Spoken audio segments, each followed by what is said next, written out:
Okay, welcome to Universal God Message of Peace. And this is our now weekly Abrahamic dialogue. And my name is Lee Weissman, and this is, introduce yourself. My name is Khalid Zaheer. My name And is my name is Lale Tansa. and we are continuing a dialogue from last week on marriage and divorce.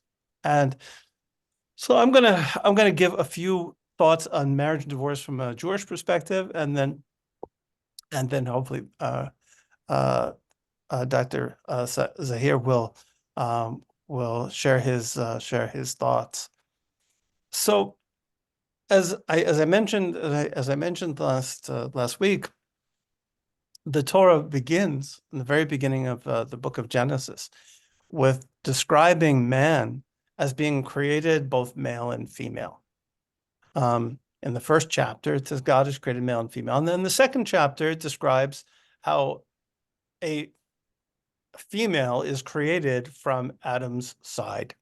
So the way the rabbis kind of imagined this is, how is it possible that you could take from the side the female, and he's male and female? So they imagine that you have a being, so to speak, right? Being which is back to back, and one side male and one side female, however we understand that, and that one side is taken off so that they're able to relate to each other. Because if they're not facing each other, so to speak, right, there's nobody to relate to. Because man is, and the ultimate message is that human beings are relationship beings. That's what we're here for. And the Torah says it's not good for man to be alone. That's part of what it is to be a human being, is to be relating to other people, and in particular, to be relating to your spouse, who in the Torah, in the very beginning, is called Ezer Kenegdo, which means literally a helper against him. And the rabbis explain, because it's a strange expression, right? Very strange expression. And it means Ezer, a person who helps you when you're righteous, and a person who's Kenegdo, who's against you when you're not righteous, right? That's what your wife is supposed to be to you. So the marriage process in Judaism is really learned from divorce. So today, actually, I'll go backwards. Whenever we learn in the process, the traditional process of learning, you always learn the laws of divorce before you learn the laws of marriage. So I'll go backwards that way, and the laws of marriage will make a little bit more sense. So the laws of divorce are really learned primarily from one verse in the Torah, or from 4 verses in the Torah, in Devarim, Deuteronomy chapter 24. He says, if a man takes a woman into his household and she fails to please him, he says he doesn't find grace in her. Now, obviously, when it comes to law, that's very vague, right? That's extremely vague. When you say somebody, okay, I don't find pleasure in her, I don't like her, and the rabbis discuss, like, under what does that really mean? Does it mean that she's mean to you, that she's nasty to you, that she's rough on you? Does it mean that that she doesn't warm up the soup, or she doesn't put enough spice in the soup, right? They have whole long discussions on what it is that a person can get a divorce for. But it says if you find something which is obnoxious about her, and that's another. There's ervad davar, a thing which is unseemly in her. He gives her a bill of divorce and sends her away. So that's the basic process. It's a bill of divorce and sends her away. Now, you'll notice in this process that the man has all the power. And really both in the process of marriage and the process of divorce, exactly the same, that the man basically has the legal power. So the man issues the writ of divorce. So he goes to a person who writes, and it has to be handwritten. They write the bill of divorce. They make sure that all the names are correct and that everything is correct. He delivers the bill of divorce into her hand, and she walks away. Now, as I mentioned last week, a lot of these things can be done also through an intermediary. So let's say you have a divorcing couple and they don't get along very well, and this could be like a very dangerous, volatile situation. It's possible for her to appoint somebody else to receive it's called a get, which is the writ of divorce on her behalf. Right? She can receive that person can receive the get on her behalf, and theoretically, the husband could also do the same thing. So you could have two people having an interaction, and two other people are getting divorced.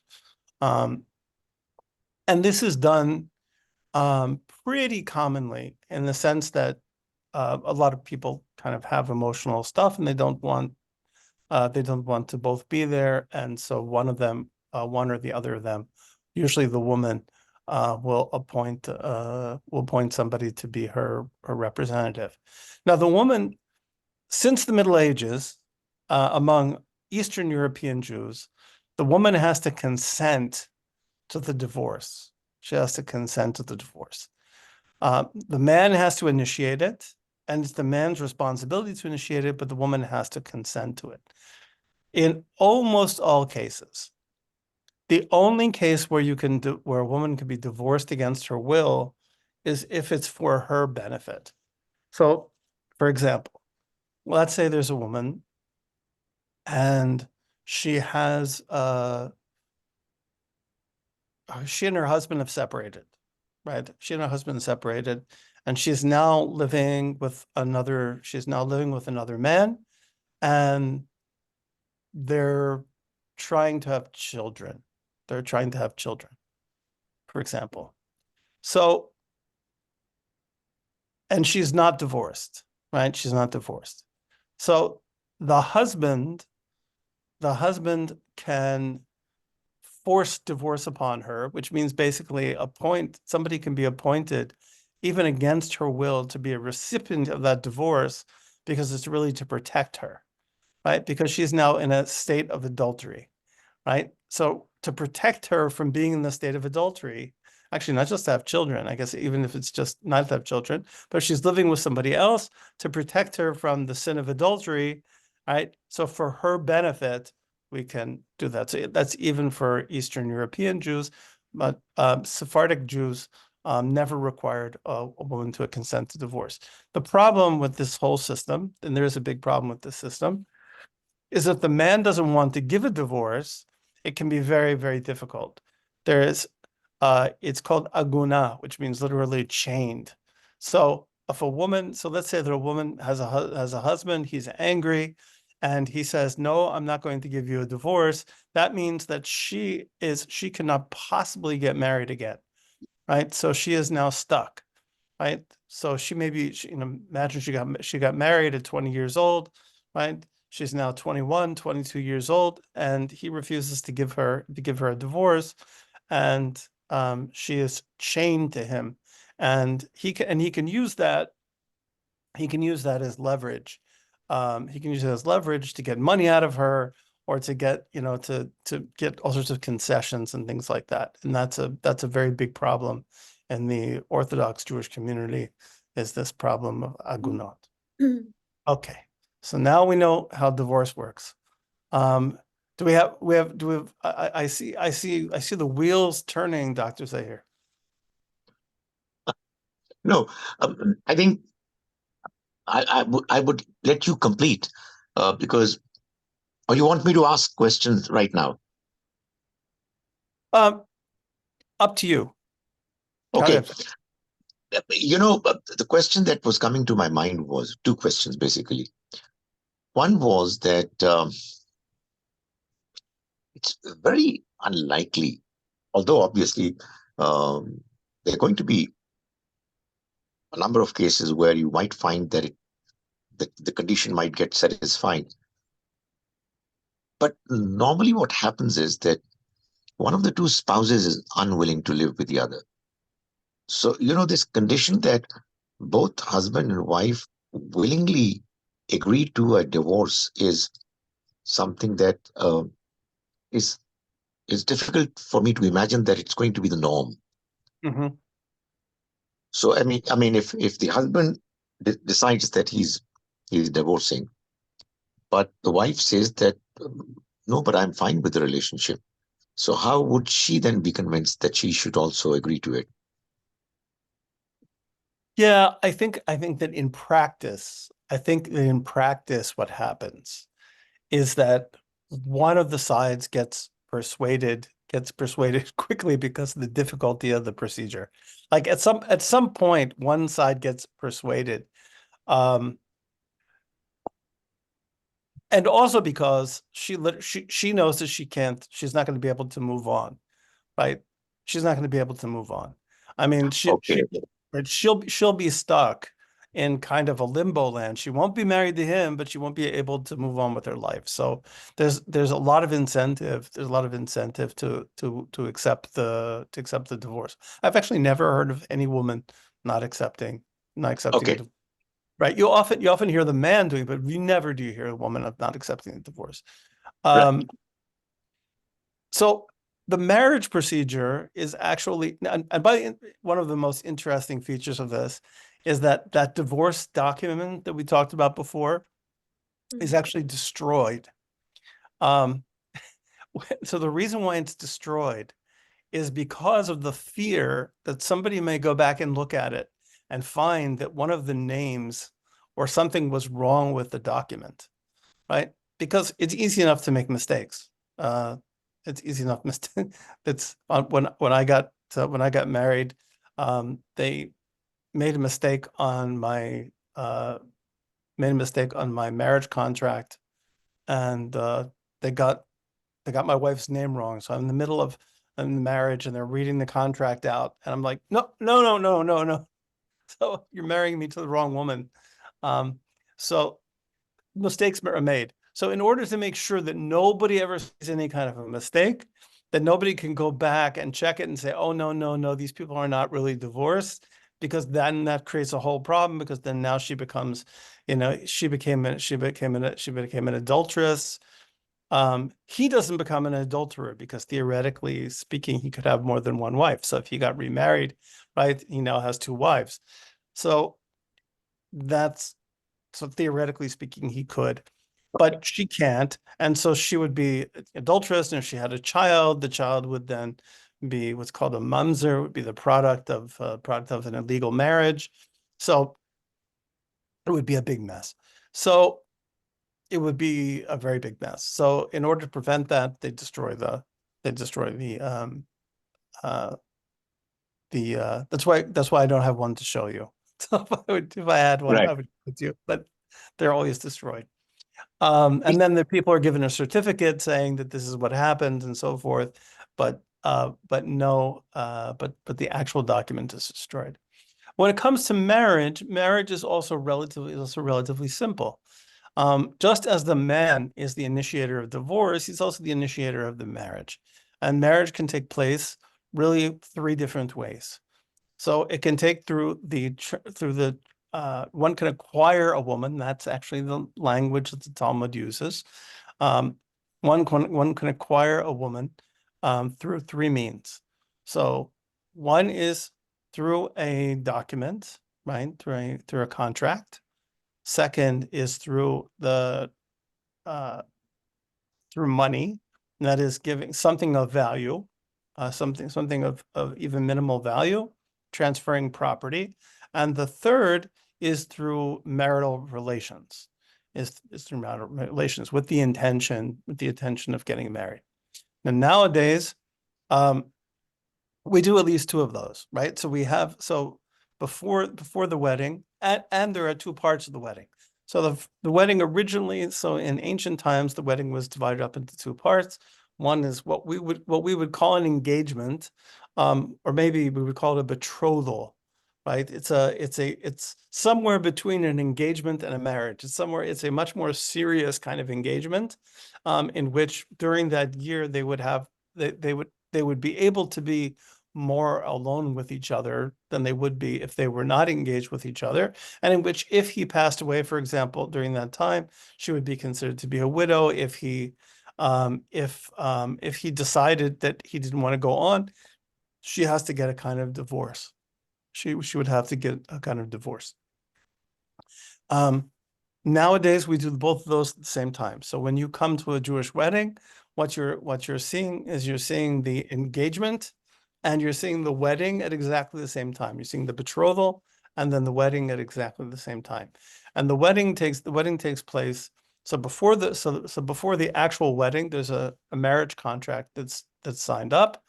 And now they make them very beautiful, not just now, but historically made them very, very beautifully. They're beautifully decorated and so on. It's kind of a strange thing because the wording is in Aramaic, which was the language of most Jews for most of our history, right? Hebrew was used for religious texts and so on, but the spoken language of most Jews through most of our history was Aramaic. And it's in Aramaic, and it is the most legalistic thing you could possibly imagine. It's basically a prenuptial agreement, right? He promises, you promise that you're going to take care of her, even to the point of giving her the shirt off your back. That's where that expression comes from. And that you're going to provide for her clothing, to make sure that she has this and that, and that in the case of divorce, that you'll pay a certain amount of money. You'll pay a certain amount of money, and if there's any other stipulations in relation to the marriage, those don't go into the marriage contract. But there's a separate document called the Tanaim, or the conditions, and some people do that. So if for example the two families negotiate and they say, well, okay, we want this side of the family to pay for their rent for the first year. Okay, so that's we put that in the Tanaim. If we want anything that's going to be any possible condition will be put into the conditions, and those are ratified in a very weird way. The custom among Eastern European Jews is to break a plate. Right, the two mothers-in-law smash a plate together. I have no idea why. Nobody has any idea where that custom came from, but that's how the conditions are ratified. But as far as the contract is concerned, it's signed by two witnesses. The witnesses always has to be adult males, adult Jewish males over the age of 13, who are not parties in any way to the marriage. So they shouldn't be relatives. They shouldn't be, hopefully, they shouldn't be close relatives. They shouldn't even really be close friends. They should be people who have no stake one way or the other to be good witnesses. And so that's witnessed. And then we go under the chuppah, which is a symbolic canopy, and that canopy represents the home of the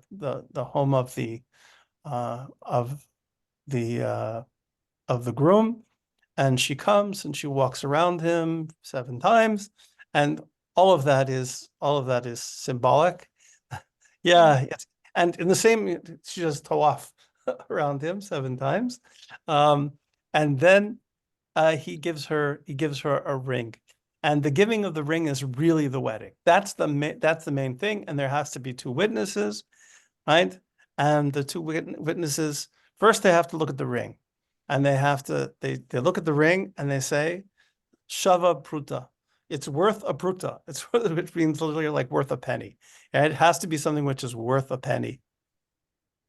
And if it's worth a penny, I'll tell you a funny story about this, if you like. If it's worth a penny, that's okay. And then he puts on the finger. He says, "Harayat bikudashati, kadat Moshe Yisrael." You are now made mikudeshet. You are now kuds. you're now holy unto me. Holy unto me according to the law of Moses and Israel. And the idea is mikudesha means that you're set aside for me. You're now set aside for me, just for me. And she puts that on her finger, and then the witnesses take a look and see that the ring is on her finger, and they say mikudeshet, which means that the wedding has been fulfilled, and that's really the wedding. Everything else is just kind of added celebration and so on, but that's really the wedding. The funny story I will tell is that there were a bunch of kids who were sitting in a delicatessen. They're sitting in a restaurant in Los Angeles. And this is, I don't know this for true, but this is what I heard. And one of them had gone to, there was like a gumball machine, a little machine, and they had put a quarter in and they got this ring, right? They got a little plastic ring. And as a joke, right, he's sitting there with all of his friends. He turns to the girl next to him and he says, Hare at mikudeshet li. Right? He says the formula and he takes the ring and he puts it on his finger. And afterwards, he thought, okay, says there were witnesses, right? Put this thing on her finger, and like, did I just get married? So he goes to the rabbi, and at first, the rabbi looks at the ring, and he says, "Well, you have an out because this is not shava pruta, right? This is not worth a penny." He said, he was relieved for a second. Then he said, "But I paid 25 cents for it." Right? He had put a quarter, he put 25 cents into the machine to get this thing. So he says, well, if that's the case, then you're married. And these two kids had to get a divorce because they did it in front of witnesses, right? They did it in front of witnesses. And so you got to be careful, right? So you may make jokes about these things because you get yourself married. And we're very careful about the ring, that the ring shouldn't be very valuable because you don't want somebody to be marrying you for the ring. It should be, if you want to give a fancy ring, you give the fancy ring before or after the wedding. But you want the ring to be simple so that there's no suspicion that somebody's marrying you for the beautiful ring. They should be marrying you, not the ring. And then depending upon the community, Ashkenazi community, the Eastern European community has a period of yichud or alone time for the husband and wife, which is just to be enough time that if they wanted to consummate the marriage, they could. Right? There's no expectation that they will, but they close the room off and they make sure the room, nobody can see it. And they make sure that those two witnesses, they do a lot of work, right? So those two witnesses will stand now at the door to be witnesses that the door was closed for however many minutes, is that different communities have different amounts of minutes. Can be 12 minutes, can be 6 minutes, can be whatever. And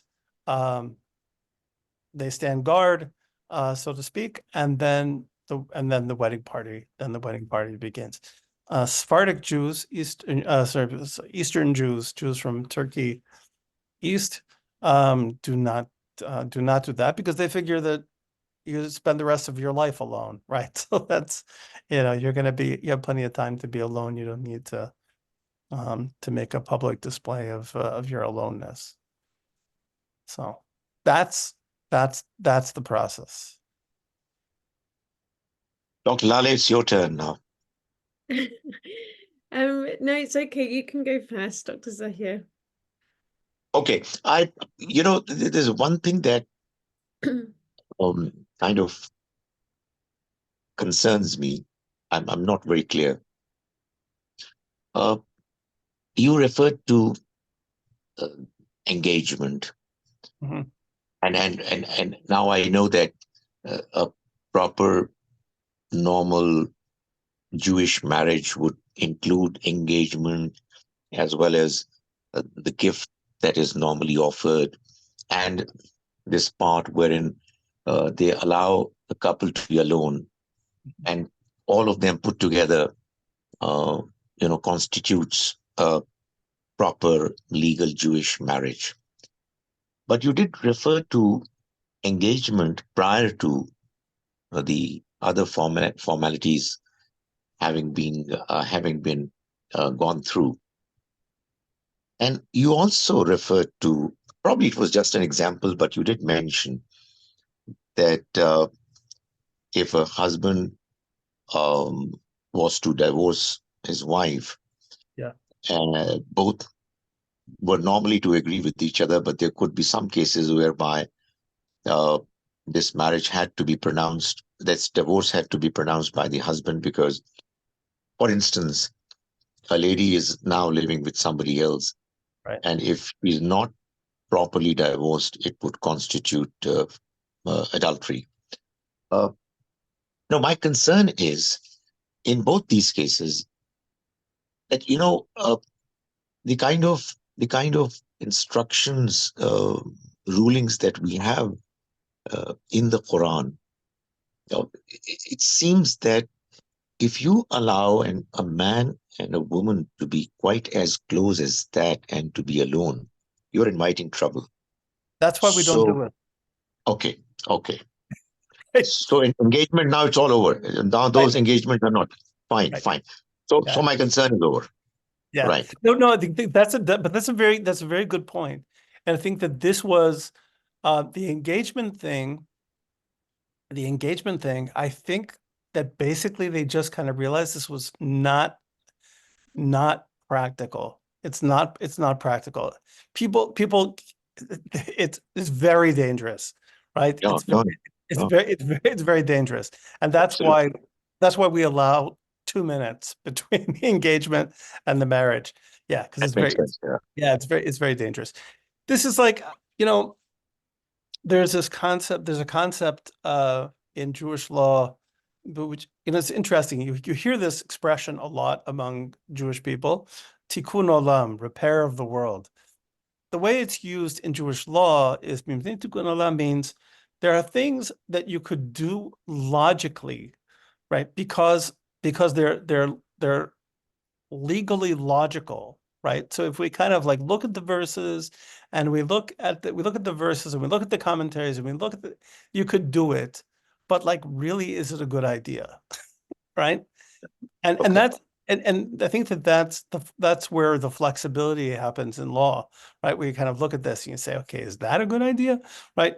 It's very right. It's very, very difficult. It's asking people also to walk a very, very difficult line. Yeah, yeah, yeah. That's right. You know, Uh, we have to be careful what we ask of people because, well, it may make sense from the text. It doesn't necessarily make sense from, you know, it doesn't make sense. Um, Dr. Lally, can I ask another question? Yes, please go But ahead. by the way, it's your turn. But you can very It's much say okay. no. Please, I say yes. Okay. You know, this is a completely different question. I'm trying to understand the basics.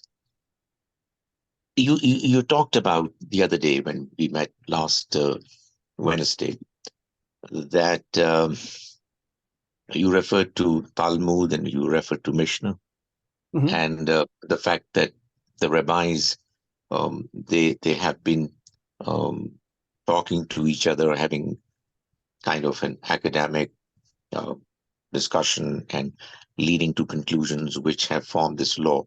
I was just wondering, and you referred to the dates, uh, you know, uh, first century, third century, etc. I was wondering that was it all because of the disastrous happening uh, that are attributed to the Roman uh, Emperor Titus, which kind of destroyed the great, treasure of knowledge and legacy that was there in Jerusalem. And then things had to kind of be started anew, afresh, on the basis of memories and what people knew from what the elders knew. And because of that unfortunate happening, uh, the original text could not be referred to, and therefore all these discussions were the basis of the law. So I think it was actually a little bit of a preempting of that. A lot of so if you kind of look at the timeline,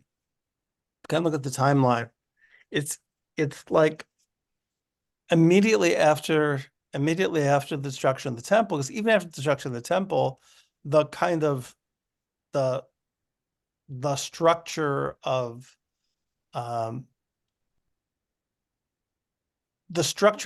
at least the scholarly community, especially in Babel, right? There's already people in Iraq, is relatively stable, but they realize it's not going to be stable for long, and that the oral tradition is really in trouble. And when it comes to the written text, the written text was fixed. There's plenty of them. There are plenty of them around. And so there's no problem with the written text, except, to be truthful, that that nobody had really until almost the year 1000, nobody had put a consistent set of vowels, right, there's no consistent set of vowels to the written Torah. So if you know how that works, right, that could lead to some considerably different interpretations and understandings, right? Depending upon how you vowel the language. So and punctuation. There was no punctuation in the written text of the Torah either until just about the year 1000, right? And the year 1000, that's addressed, right? That's addressed. So the timeline here is very long, right? The timeline here is very long. But when it comes to the Mishnah, when it comes to the Talmud, a little bit is preempting. So the idea was, look, we don't want to write this stuff down. And the reason why you don't want to write things down is because the oral chain is so important, right? Mhm. It's so important to keep the oral chain alive, because you don't just learn, I'll give you an example. So my rabbi, whose picture is up there, my rabbi and I used to study. Okay, we studied together. We studied Talmud together, which I was never very good at, but I did my best. And there was a picture of me. There's a picture of his rabbi right here. There was a window right there, and my rabbi was across from me. So when we would study, okay, if he was talking, I was supposed to look at him. And if we were studying the book, I was supposed to look down. And heaven help me if I ever looked out that window, even though it was beautiful. And he had this beautiful palm tree outside. It was a beautiful palm tree, but heaven help me. So if I looked up when I was supposed to be looking at the book, and I looked out the tree, okay, and I looked at the tree, he would just growl at me. Right? He would just growl. Okay? Just, and then he was very old. And if I looked at the book while he was speaking, okay, he would look at me and he'd go, "Where's the Torah?" And I'd go, I don't know. And he'd go, "Where's the Torah?" And I go, "I don't know." And he'd go, "It's right here. It's right here. Right here." Right. And then he'd point to the picture of his rabbi, and it had a verse on top that says, "Let your eyes be on your teacher." Right.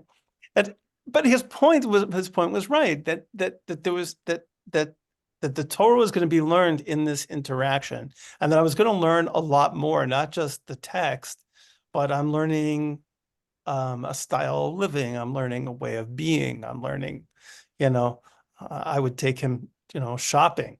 I would take him to the grocery store, and I would learn more taking him from the grocery store sometimes than we would learn sitting at the book, right? Because I would watch his behavior, I'd see how he dealt with people and so on. So that oral tradition was very, very important, but they understood that was very tenuous. And so the writing down was with a lot of regret. I mean, and a lot of debate about whether or not it could really be done. And then, but that's what happened. And we even get, when it comes to the Talmud, we even ended up with two different versions of the Talmud. There's a Palestinian Talmud, right?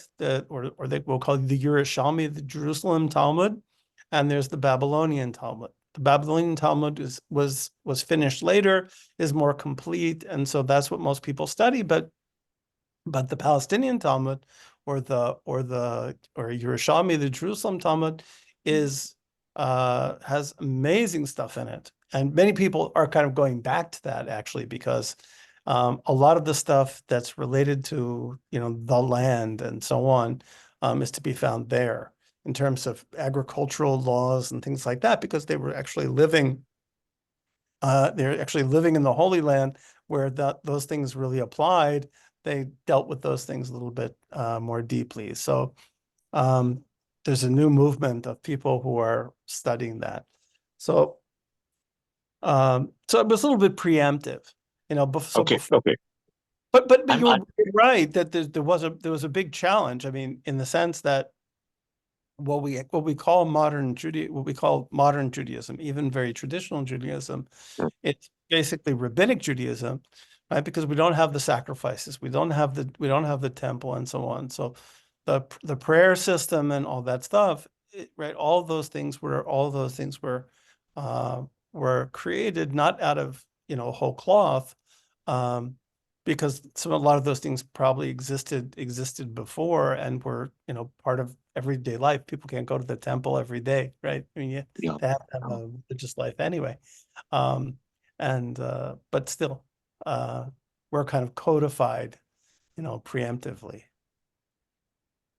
Dr. Lale, I'm embarrassed because I was a bit critical of you, and now you've gone quiet. So I want you to be a part of the proceedings. Okay, so I'll ask a question. Are there any challenges from a rabbinic point of view, or questions that rabbis, have about marriage and divorce that they sort of perhaps struggle to answer? Or is everything answered? Is sort of, are there contradictions within the different? Obviously, there's always, rabbis always. So it's beautiful to discuss and to have different opinions, and it's important to see both perspectives, of course. But is there any particular area that that entire space between marriage and divorce. Is there anything, there are three areas that the majority of rabbis would agree they need more answers on, or would like to understand perhaps the deeper meanings of, or I don't know, you know what I mean? Are there any challenges that you'd like to? I think one challenge is trying to understand the spiritual value of marriage, right? Because this is a commandment, right? The Torah commands us to be fruitful and multiply, which is hard to do by yourself. And a man, for sure, is obligated to get married. Woman, highly recommended, even though she's not. I think she's commanded. Sorry, she's commanded to get married too. Not commanded to have children, but she's commanded to get married. Obviously, can't have children without women, so that kind of works out that way. But to understand then, why is this an absolute command for, and is it a command for every person? Which is really a big question in our day, because we see so many young people, getting married much later or not at all, right? And not feeling the need to be married, or you get people, who are divorced, so should we be pushing them into marriage again? Is that really, you get a guy who's saw this happen, right? A guy who was 70 years old, right? And his wife died, and people were like, "Oh, you should get married again," right? And he's like, I've been married to this woman for 50 years. I married this woman for 50 years. How am I going to get married again? It's not possible for me. I said, no, it's a mitzvah to be married. You should be married, right? And this poor guy is going out on dates, and going out on dates with the old ladies, and you know, it, it it's you know, it, it, so that question, and then the spiritual value, and then really, how do you conduct yourself in marriage, I think, is the area which is most challenging to people. Like how does that work, right? And what is that, the emotional dimensions, and what are expectations of marriage? Are our expectations reasonable? For those of us who study these ancient books, they often have a very different expectation of marriage. Marriage was a different thing. Romantic marriage, as we understand it, is a relatively recent. You can blame Eleanor of Aquitaine, or I forget, who else. Those Europeans. The idea of love within marriage, or love as being kind of like the goal of marriage, is not necessarily reasonable. Um, we always wish each other, shalom bayit, right? Peace in the house, right? And that's different from love, right? So the question of how do you achieve shalom bayit, how do you achieve peace in the house? That's sort of the goal, is peace in the house. So trying to figure out how to achieve shalom bayit, and how to do this, well. What are reasonable expectations? Should this be expected from everybody? Those are kind of the problems. Okay. Do you have any more questions? I have one more question, but I'm happy not to, for you to ask more questions if you want, Dr. Okay. This question actually might in turn put me into a situation where I have to put across the Islamic way of doing things. Good. But that's something which probably is going to be in the next session. But let me ask you, from what I understand, when we talk about particularly the divorce law as mentioned in the Quran, there is a special emphasis on the waiting period, right? We husbands have been asked to make sure that we do it in a way that we are concerned about waiting period, number one. And of very special significance is the menstrual periods of the wife who is being divorced while she's in the waiting period. Right. And the idea is that if at all she was pregnant and her pregnancy has not as yet become prominent, then enough duration should be allowed for it to become visible, prominent, because the identity of the father of the child is important. Therefore, the wife that has been divorced should remain within the residence of the husband who is divorced. And this would allow an additional possibility of the husband reconsidering his decision and reconciling. There's a lot to be talked about it, but I see that most Muslims, husbands who divorce, unfortunately, they don't follow it. It's just an expression of anger that comes from the husband, and words of divorce are pronounced.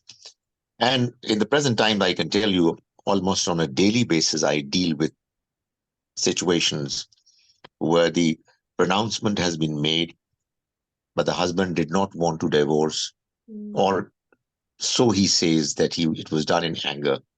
But having said that, what I just wanted to know was that isn't there any mention of a waiting period and of the fact that there is a concern whether the wife who has been divorced, is she pregnant or likely to be pregnant? Is there a mention? Is there? Yeah. So after a divorce, a woman has to wait 3 months. Okay, Um, okay, yeah, she has to wait 3 months until she can get married because to make sure that you would know who yeah. You didn't mention that actually. I did mention no, yeah, she has to wait. Okay, She okay, can't get married right away. She has to wait to make sure that right. they know who to make sure that they know who the father is. Yeah, but it's interesting we could talk about this. In practice, when somebody comes to you and says, "Oh, I want to get divorced." Of course, you know, we the Talmud puts it very poetically and says that the altar of God cries when people get divorced. Right? There's nothing beautiful about there's nothing. It's getting divorced is very sad. Right? It's very sad. Right? It is. Something which you've created, a spiritual entity they've created is now broken. Of course, that's not good, and it's not. But sometimes it's necessary. There's not, we don't put a stigma on it. We shouldn't put a stigma on it because sometimes we understand that sometimes it's necessary, and there are better ways of divorcing and worse ways of divorcing. It's very interesting. In Jewish law, uh, in the laws of tzedakah, of charity, the first recipient is your ex-spouse, right? On the list of recipients of people who should receive your charity, your ex-spouse, right? So your responsibilities for your ex-spouse don't actually end with divorce, right? You still have some kind of a responsibility. There's an acknowledgement of a relationship. If they die, you're allowed to mourn for them as if they were still a family member, right? If that's something that you want to do, because you recognize that there was an emotional relationship. That's Okay, why somebody once interesting. said to me that, you also have to account for the fact that divorced people will mow each other's lawns. You know, people who are divorced, that especially when you have children, you maintain a kind of relationship with each other. Yeah, So yeah, you have that's to, right. so and teaching people how to be divorced well is very Mm, that's important, because if you're going to do that, right? If you're going to do that, but also slowing people down. I think in practice, if somebody comes to you and they say, "Oh, I'm sick of my wife. I can't take it anymore," you would slow them down, and you'd counsel them and say, "Listen, before you do this, you need to really think, and you really need to be sure that you're going to do it." And so by the time you get to the get process, right, to the actual the document, you probably had to run the gauntlet of 3 or 4 rabbis who are trying to talk you out of it. mm. So Yeah.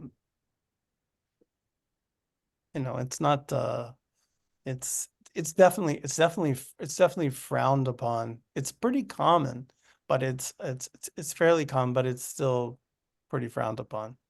Yeah. Very good. Thank you very much. Do you have any more questions, Dr. Zaheer? No. I'll leave it to you now. Well, I'm aware that it's been an hour, so I'm happy to carry on if you both want to, but I'm aware that we said that we would keep it to less than an hour if possible. So Nobody except for us can pay attention for more than an hour. So Yeah. I think it's important that we meet let's stick to our that. timelines. Yeah.